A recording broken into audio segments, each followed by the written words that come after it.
هنتكلم النهارده عن فيلم من أفضل أفلام الكوميديا، غير إن الفيلم ده اكتشف لنا اتنين من أفضل نجوم الكوميديا، محمد سعد وأحمد حلمي، وهو فيلم الناظر، وهنعرف ليه فيلم الناظر لسه بيضحكنا لحد دلوقتي. صلي على النبي ويلا نبدأ. بنشوف مدير المدرسة أو ناظر المدرسة بيقول خطاب للطلاب، بعدها بنشوف صلاح مع والدته بيترجم لها الفيلم، الله وانا مالي يا لمبي.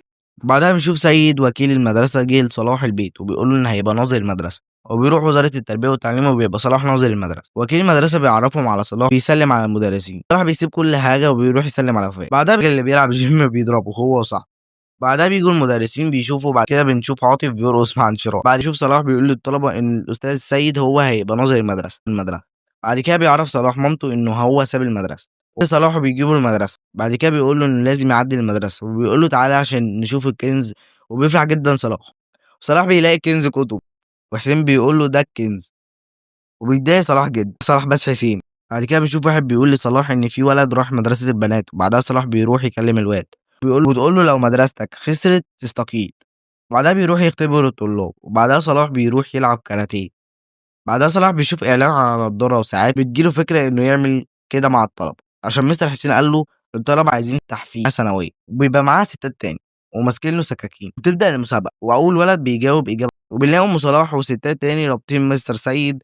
وبعدها المرحلة الإعدادية، من الولاد بيجاوبوا إجابة صح والبنات برضه بيجاوبوا. بعدها صلاح بيقول لناصبر إنه معهوش ثانوية، وبيقول له إن هيكمل تعليمه. بعد سنة صلاح بيتجوز وفاء وبتحمل، بس كده والفيلم بينتهي. وهنا الفيلم بيقدم لك رسالة إن صلاح طول عمره ما كانش مهتم بالتعليم وبيسقط ثانوية عامة، وحاول يبقى ناظر وفشل. بعدها حاول تاني وبمساعدة وفاء ومستر حسين وبينجح، وبيهتم بالمدرسة والطلاب وبقوا شاطرين جدا وبيكسبوا المسابقة. وده بيثبت إن النجاح مش دايما في الشهادة، بالإصرار وبالاجتهاد. يعني صلاح كان فاشل ومش مهتم وتافه، بس ربنا فتح ليه طريق جديد، وده معناه إن أي حد فينا مهما كان فاشل قبل كده لسه عنده فرصة يبدأ من جديد. وربنا قال إن الله لا يغير ما بقوم حتى يغيروا ما بأنفسهم. قد فيلم الناظر حلو جدا ولسه عايش معانا وبيضحكنا، لأنه فيه رسالة قوية جدا عن التعليم. وبس كده، صلى على النبي وسلام.